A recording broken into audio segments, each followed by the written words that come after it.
Hello everybody, in today's video I'm going to show you how to reset your screen time passcode on iPhone. If you have forgotten your screen time passcode on your iPhone, do not worry. Apple provides an official way to reset it as long as you know the Apple account that was used to set up screen time. So firstly, to begin with, you need to open your setting.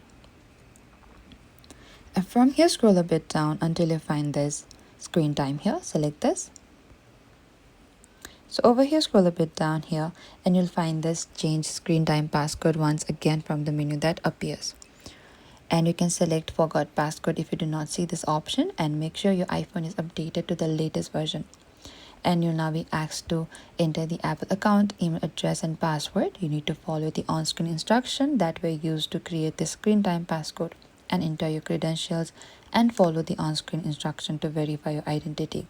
And after verification is complete, you'll be able to create a new screen time passcode. And that is it.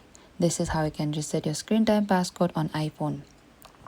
Thank you for watching this video. I hope this video was helpful.